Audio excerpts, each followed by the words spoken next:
Então, boa noite a todos, né?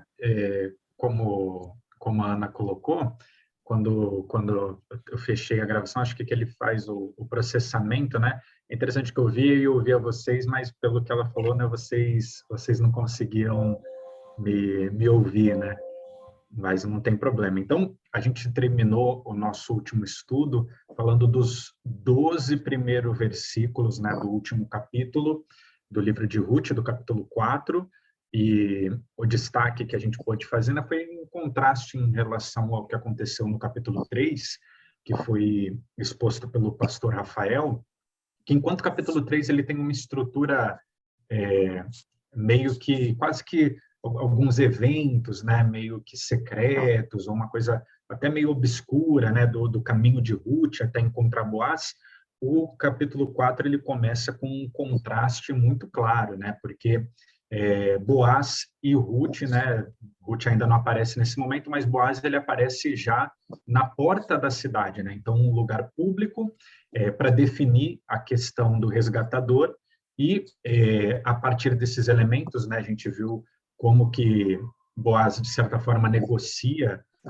as terras de Elimeleque, também o resgate de Ruth, e, por fim, o destaque maior, né, que ainda mantém uma tensão dentro desse texto, é algo que, para nós, leitores modernos, né, talvez não fique tão claro, mas principalmente, né, para o leitor que está mais familiarizado com o Antigo Testamento e com as intenções ou relações do casamento na antiguidade, é que Ruth, mesmo passando por um longo período casada, não tem registro de filhos, né? Então, até a forma como a bênção é apresentada, né, pelos anciãos ali da cidade em relação a Ruth, e também em relação a Boaz, né, por ser um homem de mais idade, atentando para essa situação de que talvez Ruth, né, até o momento, ela é estéril.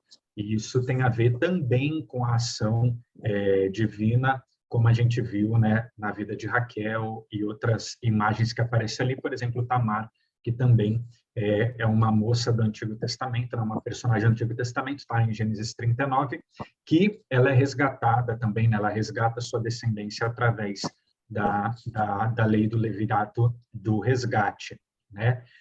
Essa minha introdução, vamos colocar assim, né, de certa forma, a conclusão bem resumida do que a gente trabalhou na semana passada, para passar aí para os próximos versículos, né, e a conclusão do livro de Ruth, mas já gostaria de falar para vocês, né, no final, a gente pode retomar trabalhando alguns elementos que nós iremos trabalhar nos nossos próximos encontros, o livro de Juízes, né?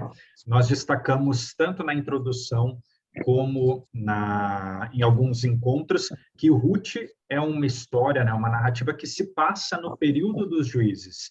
Então, para que a gente possa, de certa forma, né, manter um cenário próximo, né, nós trabalharemos nas narrativas dentro do livro de Juízes, mas, como eu falei, isso a gente pode retomar com algumas perguntas e com a participação dos irmãos no final do nosso encontro.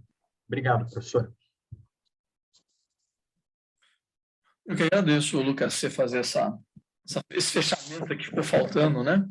Eu não sei se quem estava semana passada quer perguntar, enfim, aproveitar ou comentar alguma coisa. Acho que era o Zito, a Ana, a Cristina e a Thelma, né? A Thelma não está com a gente hoje. Eu vou iluminar o negócio aqui, né? O Zito ou a Cris, né? Se não quiserem, a gente segue. A Thelma chegou agora, mas não vou nem incluí-la nessa bagunça aqui. Vai que ela resolve fazer umas 15 perguntas, né? Bom, está entrando. Tá bem, gente. Então, nós pegamos agora os últimos versículos do livro de Ruth. Eu vou projetar aqui para a gente.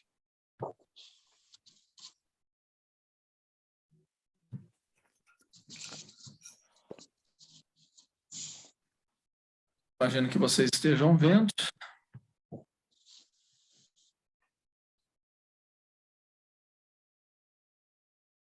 Vocês viram passar aqui o slide? Está no texto bíblico, gente, o slide? Tá? Tá sim, professor. Tá bom, obrigado. Então, vamos... verso 13. Tá ótimo, obrigado, Lucas. Então, vamos ler o texto e aí a gente vai conversando sobre ele. Assim tomou Boaz a Ruth e ela passou a ser sua mulher. Coabitou com ela e o Senhor lhe concedeu que concebesse. E teve um filho. Então as mulheres disseram a Noemi: seja o Senhor bendito, que não deixou hoje de te dar um neto, que será teu resgatador. E seja afamado em Israel o nome deste. Ele será restaurador da tua vida e consolador da tua velhice. Agora que te amo deu à luz, e ela é melhor do que 7 filhos. Noemi tomou o menino e o pôs no regaço e entrou a cuidar dele. As vizinhas lhe deram nome, dizendo: a Noemi nasceu um filho, e lhe chamaram Obed. Este é o pai de Jessé, pai de Davi. São essas, pois, as gerações de Pérez. Pérez gerou a Esrom, Esrom gerou a Rão, Rão gerou a Aminadab, Aminadab gerou a Naasson, Naasson gerou a Salmão, Salmão gerou a Boaz, Boaz gerou a Obed, Obed gerou a Jessé, e Jessé gerou a Davi. Esse é o texto. E com esse texto a gente tem aí, né, o final da história em vários idiomas. Na realidade, esses versículos servem como realmente aquele, né, aquele laço, aquele nozinho que você dá para fechar e encerrar a história. Nesse sentido, vamos ver algumas questões que são importantes, que se conectam com aquilo que o Lucas resumiu para a gente e desenvolveu na semana passada, mas, de fato, é um fechamento de uma série de questões que vão inicialmente ficando muito abertas e, no decorrer do livro, essas questões vão se afunilando até chegar aqui e chegar no seu momento final. Então, a gente tem no versículo 13 essa primeira expressão, assim. Assim, o tradutor usa essa expressão para dar a ideia de fechamento, né, de consequência, ou seja, nos primeiros versículos, ou na primeira parte do capítulo 4, a gente tem a resolução de toda aquela problemática, né, da Noemi, da Ruth, de Boaz. Por fim, Boaz assume o papel de resgatador e diante dos anciãos na porta da cidade, naquela situação muito solene, como o pastor Lucas trabalhou com você, ele assume a responsabilidade sobre Ruth e, por decorrência, sobre Noemi. Então, a gente tem o início da conclusão da história com esse versículo 13. Assim tomou Boaz a Ruth e ela passou a ser sua mulher. E a gente tem como, de certa forma, uma tradição, um costume nos textos bíblicos, a gente tem um retorno ao início da história. E aí eu estou lembrando de Jó, né? Vocês se lembram bem, né? O livro de Jó apresenta Jó em toda a vivência do shalom, da bênção divina, que são rapidamente perdidos a partir daquela série de catástrofes que sobrevêm a ele. Quando chega no final do livro de Jó, aquilo tudo retorna a ele como sinal de que a bênção igualmente retorna. Não obstante, me parece que no livro de Ruth, a gente tem uma situação mais profunda, mais aguda, mais intensa. E a gente não tem apenas um retorno no início, porque vamos pensar, qual que é o início? O início é aquela família, né, o pai, mãe e filhos que vão para Moab. Lá os filhos se casam, não há, como o pastor Lucas comentou agora, não há registro de que tenham tido filhos, mas rapidamente acontece também a tragédia, o marido morre, os filhos morrem e ficam as 3 mulheres sozinhas. Então, o final do livro de Ruth não é necessariamente um retorno ao início, ele traz elementos mais expandidos de bênção e de um olhar, digamos assim, gracioso de Deus para com Ruth e para com Noemi. Vejam, para Ruth há agora um novo marido, um marido que é mais do que o primeiro, porque não é apenas o marido, é o marido que lhe dará um filho. Então percebam que esse último estado é mais, digamos assim, é mais pleno do que o primeiro. Há para mim estabilidade, e isso é afirmado de um modo muito concreto, muito assim, pictório, né, nesse texto, a partir do neto, né? Então, se apresenta o neto, ela pega o neto, carrega no colo e tudo mais. Então, para Noemi, ela não tem o marido de volta, mas há a afirmação de que Ruth vale como 7, né? 7 filhos para ela, é melhor do que 7 filhos. E, no final do finalmente, a gente tem essa genealogia encurtada que vai bater lá no Davi. Então, o que está dizendo é o que o Rafael disse na primeiro estudo, na introdução, que é um livro que inicialmente ele parece ser até, digamos assim, humilde, né, com grandes pretensões, mas que quando chega ao seu final, ele se abre de um modo assim inesperado e não bater no rei Davi. Então, a história dessas mulheres, né, sozinhas, isoladas, carentes, migrantes, necessitadas de acolhimento, a história delas dará início à história que vai culminar na presença do grande rei Davi. Então, vejam só, esse livro parece ter um final semelhante aos anteriores e a outros do Antigo Testamento, mas ele acrescenta elementos em relação a esses outros. Então, vejam, a gente tem, né, no versículo 13, essa informação aí que fala de Ruth. Então, a situação da Ruth, que por fim se concretiza essa união dela com Boaz, e aí, né, por fim, eles têm um relacionamento, e Deus concede que ela tenha um filho. E aí eu estou lembrando, lá o capítulo 1:17, que a gente estudou, onde a gente tem naquele capítulo a impressão ou a vivência dessas duas mulheres com Deus. E Noemi tem uma vivência muito terrível, né? E ela diz que Deus está pesando a sua mão sobre ela. Ao mesmo tempo, a Ruth, que é estrangeira, diz: faça-me o Senhor o que bem lhe aprover. Vejam, né? A gente até destacou naquele momento que era um ato de muita coragem de Ruth, porque ela estava vendo a Noemi dizer que a Noemi estava sofrendo na mão de Deus. E aí a Ruth vem e diz: olha, Deus faça o que ele quiser para mim. E no final da história, o que Deus quer? Deus quer que ela tenha um filho e Deus lhe concede um filho. Isso é muito bonito, né? Porque manifesta a confiança e a fé numa expressão histórica e extremamente concreta, que Ruth torna a dizer moabita, que era uma mulher que não foi criada nas tradições de Israel, mas que essa confiança que ela deposita no Deus de Noemi. Faça-me o Senhor o que ele quiser. E o Senhor quis que ela tivesse um filho, e ela tem. E não só um filho. A genealogia vai mostrar as implicações desse filho que chega. Agora, notem que do versículo 14 ao 17, né, então vamos voltar um pouquinho aqui, no texto, né, vocês percebem que do 14 ao 17, a gente tem como figura central não Ruth, mas Noemi.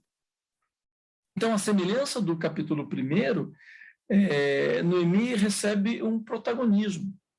É claro que esse protagonismo dela está, digamos assim, à sombra do que aconteceu com Ruth, né? Então, Ruth vem até essa primeira metade do capítulo 4 como a principal personagem, né, junto com Boaz. Mas é significativo que nos últimos versículos do livro, a Noemi é resgatada agora e a ela se dá esse primeiro plano, né? Quer dizer, quando se fala da criança, a criança tem mais a ver, nesse caso, com a Noemi do que com a Ruth. E é por isso que, então, a gente tem, do versículo 14 ao 17, Noemi no centro, né, no centro da história. E percebam, você tem um coro das mulheres, essas mulheres já se manifestaram em coro, e aí parece, né, aquelas tragédias, aquelas encenações gregas, a gente já teve essas mulheres aparecendo lá no capítulo 1, quando elas, lá em Belém, veem a chegada de Ruth e Noemi e se assustam, dizendo, não é essa Noemi? Tipo assim, a gente nem consegue reconhecer Noemi. Tamanho era o sofrimento daquela mulher. Agora não, agora é diferente.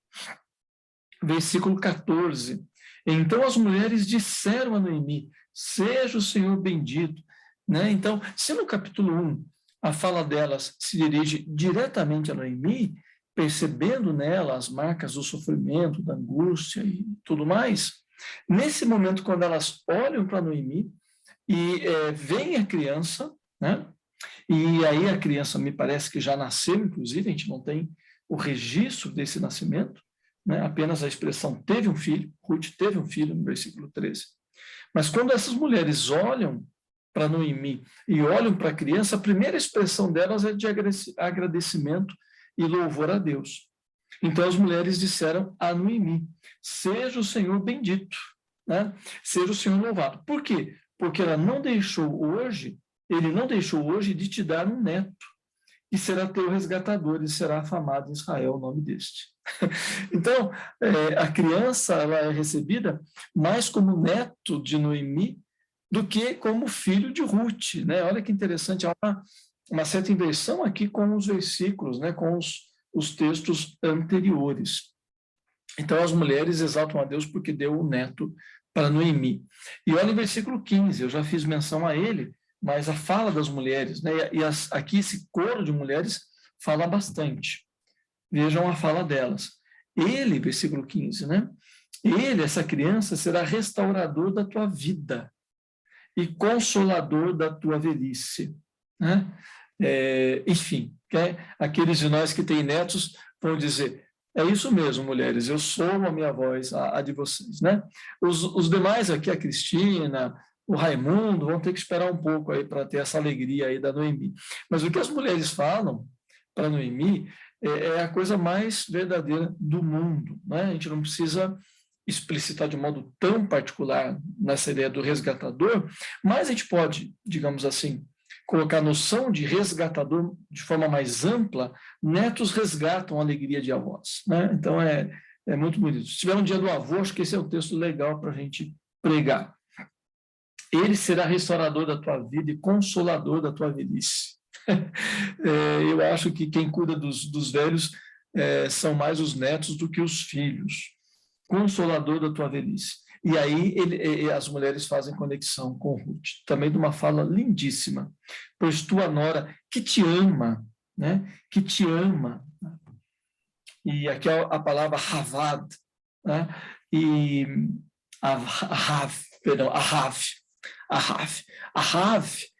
não é amor sentimental, não, é o amor mostrado na prática, tipo assim, olha, ela passou por todas as situações terríveis e ela mostrou na prática que ela te ama, ela esteve com você, ela esteve ao seu lado, né?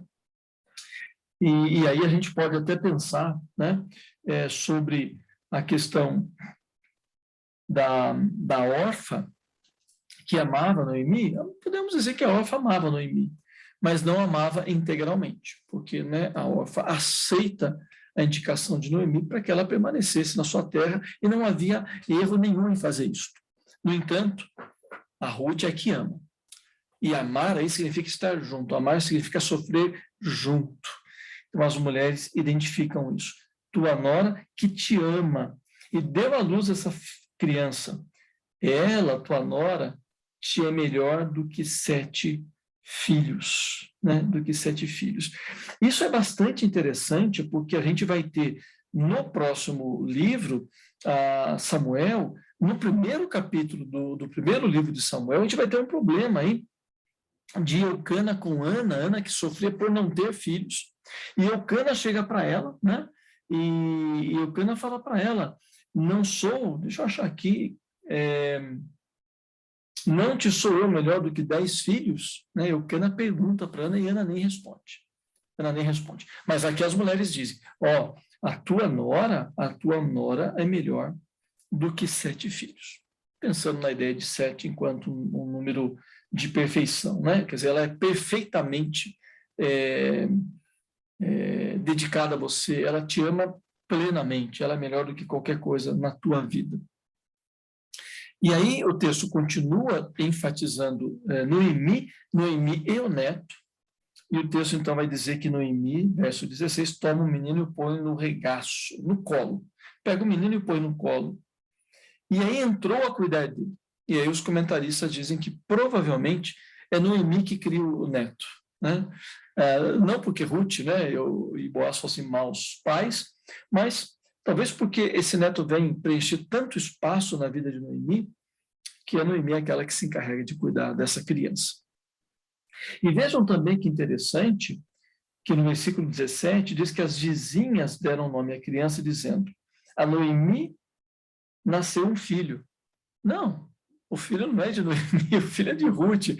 Mas é claro que elas não estão erradas, elas estão dizendo assim, essa criança, ela é muito de Noemi, porque é Noemi que carece dele, né? Se o Obed, né, a quem eles dão o nome, ele é fruto da relação de Ruth com o Boaz, se ele é aquele que resgata as mulheres, mas no fundo é ele que retorna a alegria para a vida de Noemi. Por isso que as mulheres dizem, né, que a Noemi, Deus deu um filho para Noemi. E as mulheres dizem, eles chamaram Obed. Eles chamaram Obed. Obed significa servo. E é muito interessante, são as mulheres que dão o nome.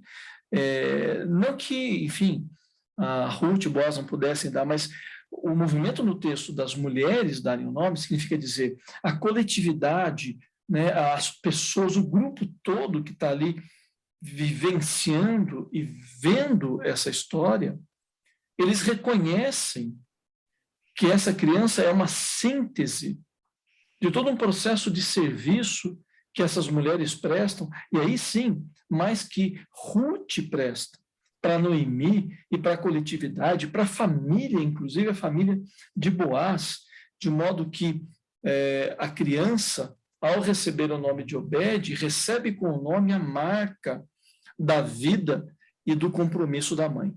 Puxa vida, que coisa linda, né? Esse menino representa a vida e a ação e o testemunho da sua própria mãe, né? Então é interessante porque os pais dão nome aos filhos, né? Os pais atribuem nomes e atribuem significados aos filhos. Mas nesse caso é meio que oposto. As pessoas que nomeiam o filho atribuindo a ele o sentido da vida da mãe, né? O sentido da vida da mãe, daquilo que a sua mãe viveu. Ele é Obed, ele é servo. E aí vem o versículo 18, o versículo 17 termina dizendo que este é o pai de Jessé, pai de Davi. E entra o 18, falando das gerações, ou da genealogia de Pérez. Mas por que ele vai começar com Pérez? Por que ele não começa antes? Por que ele não começa depois? Por que ele não começa com o Boaz, por exemplo?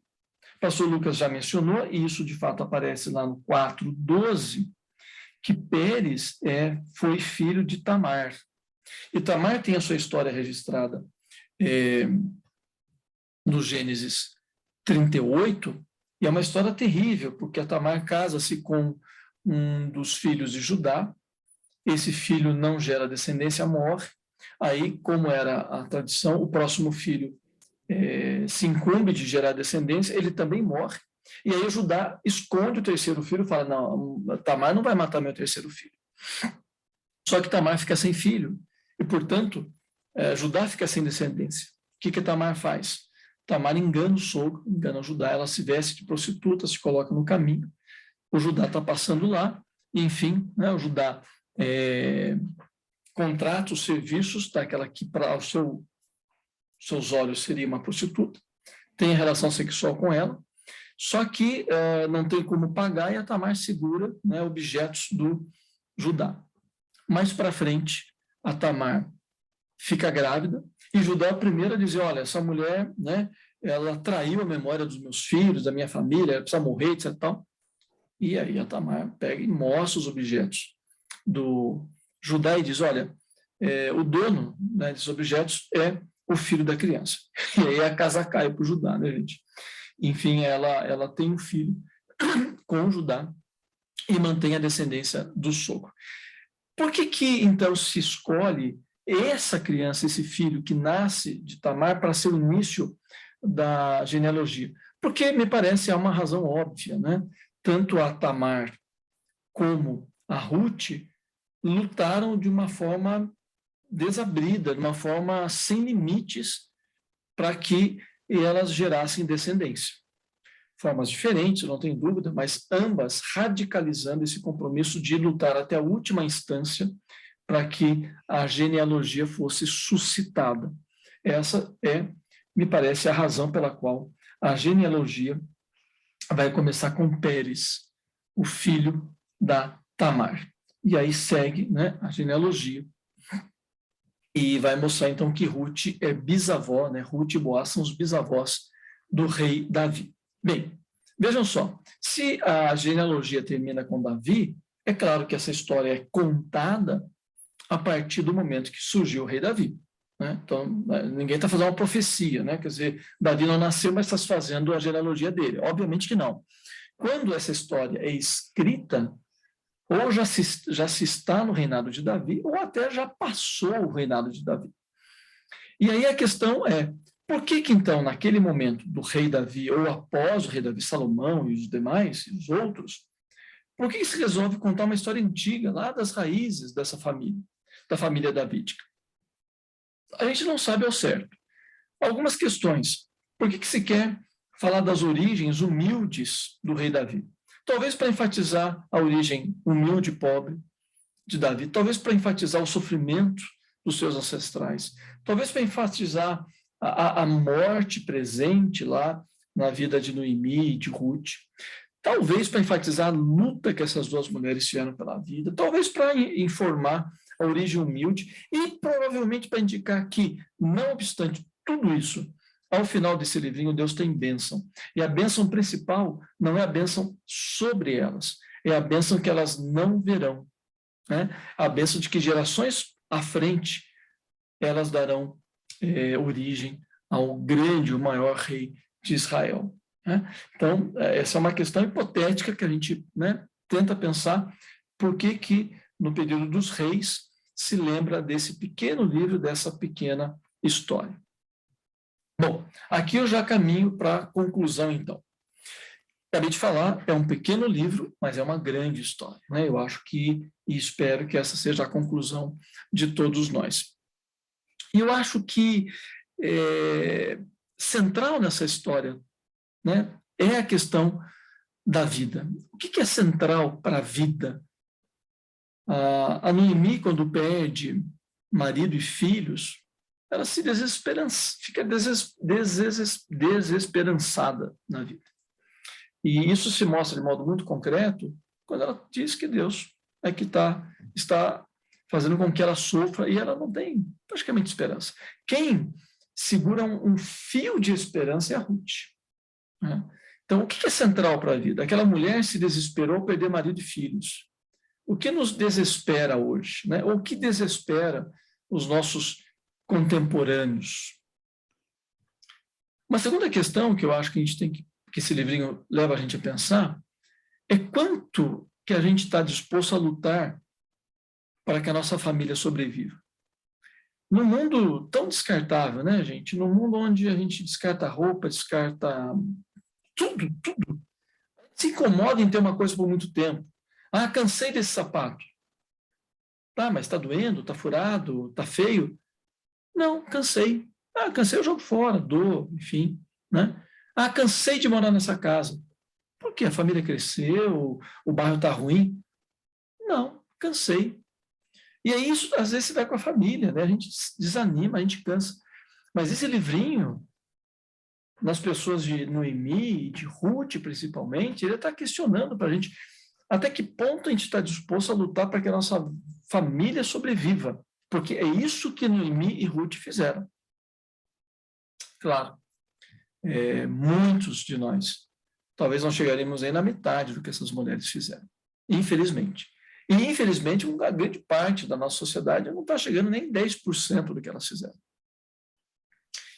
Uma outra questão que eu acho que a gente pode refletir ao final desse livro é que as lutas ensinam a gente a viver com Deus tanto quanto as vitórias, ou talvez as lutas ensinam mais a viver com Deus, mais do que as vitórias ensinam. Porque se ao final elas têm vitórias, e as vitórias, né, se constituem num momento de alegria, de louvor, de, né, louvação a Deus, foi nas lutas que elas aprenderam a se manterem fiéis a Deus, firmes, a procurarem saídas, a tentarem planejar a vida. Não é fácil falar.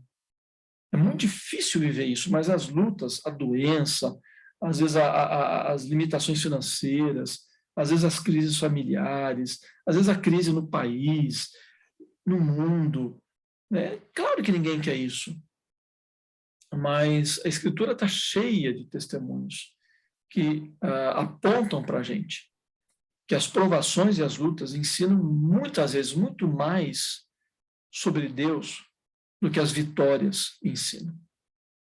E uma última reflexão, a nível mais de lembrete mesmo, é que a gente tem que lembrar sempre que a gente faz o possível. O impossível é Deus que faz. Toda vez que a gente inverte, toda vez que a gente quer fazer o impossível, as coisas não dão certo. Essas duas mulheres, Boaz, por exemplo, fizeram o possível.